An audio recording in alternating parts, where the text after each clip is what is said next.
ನಮಸ್ಕಾರ ಸ್ನೇಹಿತರೆ. 2024 ಲೋಕಸಭಾ ಚುನಾವಣೆ ರಿಸಲ್ಟ್ ಏನಾಗುತ್ತೆ, ಯಾವ ಪಕ್ಷ ಗೆಲ್ಲುತ್ತೆ ಮತ್ತು ಅಧಿಕಾರಕ್ಕೆ ಬರುತ್ತೆ, ಕುತೂಹಲದಿಂದ ಕಾಯ್ತಾ ಇದೆ ಇಡೀ ದೇಶ. ಜೂನ್ 4ನೇ ತಾರೀಕು ಬರಲಿರುವ ರಿಸಲ್ಟ್ಗಾಗಿ. ಸ್ನೇಹಿತರೆ, ಇದುವರೆಗೂ ಸುಮಾರು 70% ಗಿಂತ ಹೆಚ್ಚು ಚುನಾವಣೆ ಕಂಪ್ಲೀಟ್ ಆಗಿದೆ. ಇನ್ನು ಉಳಿದ 30% ಮಾತ್ರ ಬಾಕಿ ಇದೆ. ಅದು ಉಳಿದಿರ್ತಕ್ಕಂಥ 3 ಹಂತಗಳ ಚುನಾವಣೆಯಲ್ಲಿ ಕವರ್ ಆಗಲಿದೆ. ಈಗಾಗಲೇ ಪಕ್ಷಗಳು ಅವರದ್ದೇ ಆದ ಸರ್ವೆ ರಿಪೋರ್ಟ್ಗಳು, ಗುಪ್ತಚರ ವರದಿಗಳನ್ನು ತರಿಸಿಕೊಳ್ಳೋದಕ್ಕೆ ಶುರು ಮಾಡಿದ್ದಾರೆ, ಲೆಕ್ಕಾಚಾರ ಹಾಕೋದಕ್ಕೆ ಶುರು ಮಾಡಿದ್ದಾರೆ. ಪ್ರಶಾಂತ್ ಕಿಶೋರ್ ನಂತಹ ಚುನಾವಣಾ ಎಕ್ಸ್ಪರ್ಟ್ಗಳು ತಮ್ಮ ವರದಿಗಳನ್ನು, ರಿಪೋರ್ಟ್ಗಳನ್ನು ಮುಂದಿಟ್ಟು ಇಂತಹುದೇ ಪಕ್ಷ ಅಧಿಕಾರಕ್ಕೆ ಬರಬಹುದು ಅನ್ನುವ ಊಹೆಗಳನ್ನು ಸಹ ಮಾಡ್ತಾ ಇದ್ದಾರೆ. ಈಗ ಬಹಳ ಕುತೂಹಲ ಕೆರಳಿಸಿರ್ತಕ್ಕಂತಹ ಮತ್ತೊಂದು ರಿಪೋರ್ಟ್ ಯಾವ್ದಪ್ಪ ಅಂದ್ರೆ ಅದು ಬೆಟ್ಟಿಂಗ್ ಬಜಾರ್ದು. ಸ್ನೇಹಿತರೆ, ಇದು ಇಲ್ಲೀಗಲ್ಲು. ಆದ್ರೆ ಈ ಬೆಟ್ಟಿಂಗ್ ಬಜಾರ್ ನಲ್ಲಿ ಚುನಾವಣೆ 2023 ವಿಧಾನಸಭಾ ಚುನಾವಣೆಯಲ್ಲೂ ಸಹ ಬೆಟ್ಟಿಂಗ್ ಬಜಾರ್ ನಡೆದಿತ್ತು. IPL ನಲ್ಲೂ ನಡೆಯುತ್ತೆ. ಅಷ್ಟೇ ಯಾಕೆ, ಅಮೆರಿಕದ ಎಲೆಕ್ಷನ್ ಗಳು ಸಹ ಬೆಟ್ಟಿಂಗ್ ಬಜಾರ್ ನಲ್ಲಿ ಯಾವ ಅಭ್ಯರ್ಥಿಗಳು ಗೆಲ್ಲಬಹುದು ಅಂತ ಭಾರತದಲ್ಲಿ ಬೆಟ್ಟಿಂಗ್ ನಡೆಯುತ್ತೆ. ಕಳೆದ ಬಾರಿ ಬೆಟ್ಟಿಂಗ್ ಬಜಾರು ಅಮೆರಿಕದಲ್ಲಿ ಡೊನಾಲ್ಡ್ ಟ್ರಂಪ್ ಅವರು ಬರೋದಿಲ್ಲ ಅನ್ನುವಂತ ಅಕ್ಯುರೇಟ್ ಪ್ರಿಡಿಕ್ಷನ್ ಮಾಡಿದ್ರು. ರಿಸಲ್ಟ್ ಬಂದಾಗ ಡೊನಾಲ್ಡ್ ಟ್ರಂಪ್ ಅವರು ಸೋತಿದ್ರು. ಹಾಗಾಗಿ ಬೆಟ್ಟಿಂಗ್ ಬಜಾರ್ನ ರಿಪೋರ್ಟ್ ನ ಯಾವುದೇ ಕಾರಣಕ್ಕೂ ಅಲ್ಲಗಳೆಯುವಂತಿಲ್ಲ. ಹಾಗಾದ್ರೆ ಕರ್ನಾಟಕದಲ್ಲಿ ಬೆಟ್ಟಿಂಗ್ ಬಜಾರ್ ಪ್ರಕಾರ ಎಷ್ಟು ಸೀಟ್ಗಳು ಬರಬಹುದು? ಬಿಜೆಪಿಗೆ ಎಷ್ಟು, ಕಾಂಗ್ರೆಸ್ಗೆ ಎಷ್ಟು, ಜೆಡಿಎಸ್ಗೆ ಎಷ್ಟು, ಇಡೀ ದೇಶಾದ್ಯಂತ ಯಾವ ಅಲೆ ಇದೆ, ಯಾವ ಪಕ್ಷ ಅಧಿಕಾರಕ್ಕೆ ಬರಬಹುದು, ಈ ಎಲ್ಲವನ್ನು ಬೆಟ್ಟಿಂಗ್ ಬಜಾರ್ ಪ್ರಿಡಿಕ್ಟ್ ಮಾಡಿದೆ. ಅದರ ಬಗ್ಗೆ ತಿಳ್ಕೊಳ್ಳೋದಕ್ಕೂ ಮುಂಚೆ ದಯಮಾಡಿ ನಮ್ಮ ಚಾನೆಲ್ ನ ಸಬ್ಸ್ಕ್ರೈಬ್ ಮಾಡಿ, ವಿಡಿಯೋನ ಲೈಕ್ ಮಾಡಿ, ಶೇರ್ ಮಾಡಿ. ಕಳೆದ ಬಾರಿ ಇದೇ ಸಟ್ಟಾ ಬಜಾರು ಕರ್ನಾಟಕದ 2023 ವಿಧಾನಸಭಾ ಎಲೆಕ್ಷನ್ ನಲ್ಲಿ ಕಾಂಗ್ರೆಸ್ ಪಕ್ಷಕ್ಕೆ 137 ಸೀಟ್ಗಳು ಬರುತ್ತೆ ಅನ್ನುವಂತಹ ಅಕ್ಯುರೇಟ್ ರಿಸಲ್ಟ್ ಅನ್ನು ಕೊಟ್ಟಿತ್ತು. ಬಿಜೆಪಿಗೆ 50ರಿಂದ 55, ಬೇಡ 60 ಸೀಟ್ ವರೆಗೂ ಹೋಗಬಹುದು ಅನ್ನುವ ಪ್ರಿಡಿಕ್ಷನ್ ಅನ್ನ ಇದೇ ಸಟ್ಟಾ ಬಜಾರ್ ಮಾಡಿತ್ತು. ರಿಸಲ್ಟ್ ಬಂದಾಗ ಅದು ಸತ್ಯ ಕೂಡ ಆಗಿತ್ತು. ಸ್ನೇಹಿತರೆ, ಈ ಬಾರಿ ಮೂಲಗಳ ಪ್ರಕಾರ ಭಾರತ ದೇಶದಲ್ಲೊಂದೇ 2024 ಲೋಕಸಭಾ ಚುನಾವಣೆ ಮೇಲೆ ಯಾವ ಪಕ್ಷ ಅಧಿಕಾರಕ್ಕೆ ಬರಬಹುದು, ಯಾವ ಕ್ಷೇತ್ರದಲ್ಲಿ ಯಾರು ಮುನ್ನಡೆಯಲಿರ್ತಾರೆ, ಯಾವ ರಾಜ್ಯದಲ್ಲಿ ಯಾವ ಪಕ್ಷ ಎಷ್ಟು ಸೀಟ್ಗಳನ್ನ ಗೆಲ್ಲುತ್ತೆ. ಉದಾಹರಣೆಗೆ ಗುಜರಾತ್ ತೆಗೆದುಕೊಂಡಾಗ ಗುಜರಾತ್ ನಲ್ಲಿ 26 ಸೀಟ್ಗಳು ಬರುತ್ತೆ. ಆ 26 ಸೀಟ್ಗಳಲ್ಲಿ ಕೆಲವು ಸಟ್ಟಾ ಬಜಾರ್ಗಳು ಮಾಡ್ತಾ ಇರ್ತಕ್ಕಂಥ ಪ್ರಿಡಿಕ್ಷನ್ ಏನಪ್ಪಾ ಅಂದ್ರೆ 26ಕ್ಕೆ 26 ಸೀಟು ಬಿಜೆಪಿ ಅವರು ಗೆಲ್ತಾರೆ. ಇನ್ನು ಕೆಲವರು ಇಲ್ಲ, ಅದರಲ್ಲಿ 1-2 ಸೀಟ್ಗಳನ್ನು ಬಿಜೆಪಿ ಅವರು ಕಳ್ಕೊಳ್ತಾರೆ.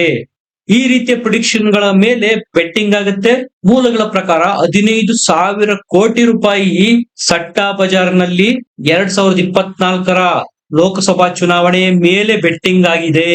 ಸ್ನೇಹಿತರೆ, ದಯಮಾಡಿ ತಪ್ಪು ತಿಳ್ಕೊಬೇಡಿ, ನಾನು ಬೆಟ್ಟಿಂಗ್ ನ ಪ್ರಮೋಟ್ ಮಾಡ್ತಾ ಇಲ್ಲ. ಇಲ್ಲಿ ಚುನಾವಣೆ ಇರೋದ್ರಿಂದ ಕಳೆದ ಬಾರಿಯ ಚುನಾವಣೆಗಳಲ್ಲಿ ಸಟ್ಟಾ ಬಜಾರ್ ನ ರಿಪೋರ್ಟ್ ಆಲ್ಮೋಸ್ಟ್ ಆಲ್ ಸರಿಯಾದದ್ರಿಂದ ಈ ಬಾರಿ ಸಹ ಅದನ್ನ ನೆಗ್ಲೆಕ್ಟ್ ಮಾಡುವಂತಿಲ್ಲ ಅನ್ನುವ ಒಂದೇ ಒಂದು ಉದ್ದೇಶದಿಂದ ಈ ನಂಬರ್ಸ್ ನಾನು ನಿಮಗೆ ಹೇಳ್ತಾ ಇದ್ದೀನಿ. ದಯಮಾಡಿ ಸಟ್ಟಾ ಬಜಾರ್ ನಲ್ಲಿ ತಾವು ದುಡ್ಡು ಹಾಕಬೇಡಿ. ಅದು ಲೀಗಲ್ ಅಲ್ಲ, ಇಲ್ಲೀಗಲ್ಲು, ಕಾನೂನು ಬಾಹಿರ. ದುಡ್ಡು ಪಡೆಯೋದಕ್ಕಿಂತ ಕಳ್ಕೊಳ್ಳೋದೇ ಜಾಸ್ತಿ. ಸ್ನೇಹಿತರೆ, ಮೊನ್ನೆ ನಡೆದಂತಹ ಪಂಚರಾಜ್ಯ ಚುನಾವಣಾ ಫಲಿತಾಂಶದಲ್ಲೂ ಸಹ ಸಟ್ಟಾ ಬಜಾರ್ನವರು ಅಕ್ಯುರೇಟ್ ಪ್ರಿಡಿಕ್ಷನ್ ಮಾಡಿದ್ರು. ಅಲ್ಲೂ ಸಹ ಸಟ್ಟಾ ಬಜಾರ್ ರಿಪೋರ್ಟ್ ಆಲ್ಮೋಸ್ಟ್ ಆಲ್ ಕರೆಕ್ಟ್ ಆಗಿತ್ತು. ಸ್ನೇಹಿತರೆ, ಈ ಸಟ್ಟಾ ಬಜಾರ್ದು ಬೇರೆ ಬೇರೆ ವೆಬ್ಸೈಟ್ ಗಳಿರ್ತವೆ, ಅದರ ಥ್ರೂ ಅವರು ಆಪರೇಟ್ ಮಾಡ್ತಾರೆ. ಈಗಾಗ್ಲೇ 4 ಹಂತದ ಮತದಾನ ನಡೆದಿದೆ. ಆಲ್ಮೋಸ್ಟ್ ಆಲ್ 70% ಗಿಂತ ಜಾಸ್ತಿ ಸೀಟ್ಗಳಲ್ಲಿ ವೋಟಿಂಗ್ ಆಗಿರೋದ್ರಿಂದ ಈಗ ಸಟ್ಟಾ ಬಜಾರ್ನವರು ಪ್ರಿಡಿಕ್ಷನ್ ಮಾಡಿದ್ದಾರೆ. ಮೊದಲನೇದಾಗಿ ಕರ್ನಾಟಕಕ್ಕೆ ಸಂಬಂಧಪಟ್ಟಂತೆ ಕರ್ನಾಟಕದಲ್ಲಿ ಯಾವ ಪಕ್ಷಕ್ಕೆ ಎಷ್ಟು ಸೀಟ್ಗಳು ಬರಬಹುದು. ಇವರ ಪ್ರಕಾರ ಕರ್ನಾಟಕದಲ್ಲಿ ಜೆಡಿಎಸ್ ಮತ್ತು ಬಿಜೆಪಿಯ ಮೈತ್ರಿಕೂಟಕ್ಕೆ 20 ಸ್ಥಾನಗಳು ಬರಬಹುದು.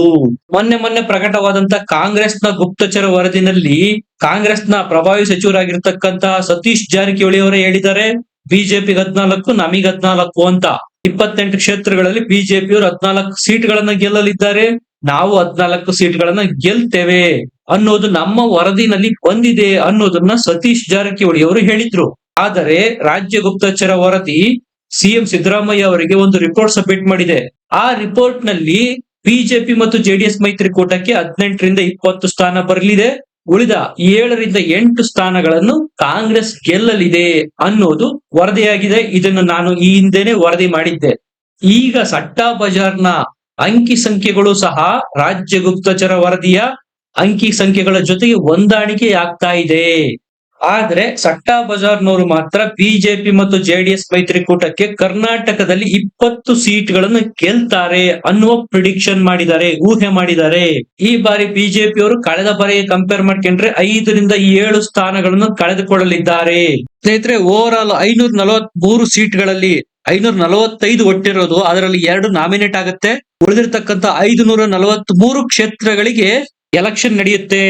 ಈ 543 ಕ್ಷೇತ್ರಗಳ ಪೈಕಿ ಸಟ್ಟಾ ಬಜಾರ್ ಪ್ರಕಾರ, ಕೊಲೋಡಿ ಅನ್ನುವಂತ ಸಟ್ಟಾ ಬಜಾರ್ ಪ್ರಕಾರ ಬಿಜೆಪಿ ಒಂದೇ 296ರಿಂದ 300 ಸೀಟ್ಗಳನ್ನು ಗೆಲ್ಲಲಿದೆ. ಇನ್ನ ಬಿಜೆಪಿ ತನ್ನ ಮಿತ್ರ ಪಕ್ಷಗಳ ಜೊತೆಗೂಡಿ ಎನ್ಡಿಎ 329ರಿಂದ 332 ಸೀಟ್ಗಳನ್ನು ಗೆಲ್ಲಲಿದೆ ಅನ್ನುವಂತ ಪ್ರಿಡಿಕ್ಷನ್ ಅನ್ನ ಸಟ್ಟಾ ಬಜಾರ್, ಕೊಲೋಡಿ ಸಟ್ಟಾ ಬಜಾರ್ ಅಂತಕ್ಕಂತಹ ಬೆಟ್ಟಿಂಗ್ ಬಜಾರ್ನವರು ಮಾಡ್ತಾ ಇರ್ತಕ್ಕಂಥ ಪ್ರಿಡಿಕ್ಷನ್. ಸ್ನೇಹಿತರೆ, ನೆನ್ಪಿಟ್ಕೊಳ್ಳಿ, ಈಗ ಬರೀ 4 ಹಂತದ ಚುನಾವಣೆ ಮಾತ್ರ ಮುಗಿದಿರೋದು, ಇನ್ನು 3 ಹಂತದ ಚುನಾವಣೆ ಬಾಕಿ ಇದೆ. ಕಳೆದ ಬಾರಿ ಬಿಜೆಪಿಯವರು 303 ಸೀಟ್ಗಳನ್ನು ಗೆದ್ದಿದ್ರು. ಈ ಬಾರಿ ಬಿಜೆಪಿಗೆ ಸ್ವಲ್ಪ ಲಾಸ್ ಆಗುತ್ತೆ. ಎನ್ಡಿಎ ಅವರು 350 ಕ್ರಾಸ್ ಮಾಡಿದ್ರು ಕಳೆದ ಬಾರಿ. ಈ ಬಾರಿ ಅದು 15ರಿಂದ 20 ಸೀಟ್ಗಳು ಎನ್ಡಿಎಗೆ ಕಡಿಮೆ ಆಗುತ್ತೆ ಅಂತ ಸಟ್ಟಾ ಬಜಾರ್ನವರು ಹೇಳ್ತಾ ಇದ್ದಾರೆ. ಇನ್ನು ಕಾಂಗ್ರೆಸ್ ಪಕ್ಷದವರು ಸ್ವಂತ ಬಲದ ಮೇಲೆ 58ರಿಂದ 62 ಸೀಟ್ಗಳನ್ನು ಗೆಲ್ತಾರೆ. ಸಟ್ಟಾ ಬಜಾರ್ ರಿಪೋರ್ಟ್ ಇಂದ ನಮಗೆ ಏನ್ ಗೊತ್ತಾಗತ್ತಪ್ಪ ಅಂದ್ರೆ, ಬಿಜೆಪಿಯವರು 400 ಅಬ್ಕಿ ಬಾರ್ 400 ಪಾರ್, ಈ ಬಾರಿ 400 ಕ್ರಾಸ್ ಮಾಡ್ತೀವಿ ಅಂತ ಏನ್ ಹೇಳ್ತಾ ಇದ್ರು, ಅದು ಸಾಧ್ಯ ಆಗೋದಿಲ್ಲ. 3ನೇ ಬಾರಿ ಮತ್ತೊಮ್ಮೆ ಮೋದಿ ನೇತೃತ್ವದಲ್ಲಿ ಬಿಜೆಪಿಯ ಸರ್ಕಾರ ಬರುತ್ತೆ. ಬಿಜೆಪಿ ಒಂದೇ ಸ್ವಂತ ಬಲದ ಮೇಲೆ ಸರ್ಕಾರನು ರಚನೆ ಮಾಡುತ್ತೆ. ಆದ್ರೆ ಎನ್ಡಿಎ ಮೈತ್ರಿಕೂಟ 400 ಕ್ರಾಸ್ ಮಾಡುತ್ತೆ ಅನ್ನುವ ಕನಸನ್ನೇನು ಬಿಜೆಪಿಯವರು ಕಂಡಿದ್ರು. ಬಿಜೆಪಿ ಒಂದೇ 370 ಸೀಟ್ಗಳನ್ನು ಗೆಲ್ಲುತ್ತೆ ಅನ್ನುವ ವಿಶ್ವಾಸದಲ್ಲಿ ಏನು ಬಿಜೆಪಿಯವರು ಇದ್ರು. ಆದ್ರೆ ಅದು ಸಾಧ್ಯ ಆಗೋದಿಲ್ಲ. ಆದ್ರೆ ಬಿಜೆಪಿಯವರು 3ನೇ ಬಾರಿ ಅಧಿಕಾರಕ್ಕೆ ಬರ್ತಾರೆ ಅನ್ನುವ ಸ್ಪಷ್ಟ ವರದಿಯನ್ನು ಸಟ್ಟಾ ಬಜಾರ್ನವರು ಕೊಡ್ತಾ ಇದ್ದಾರೆ.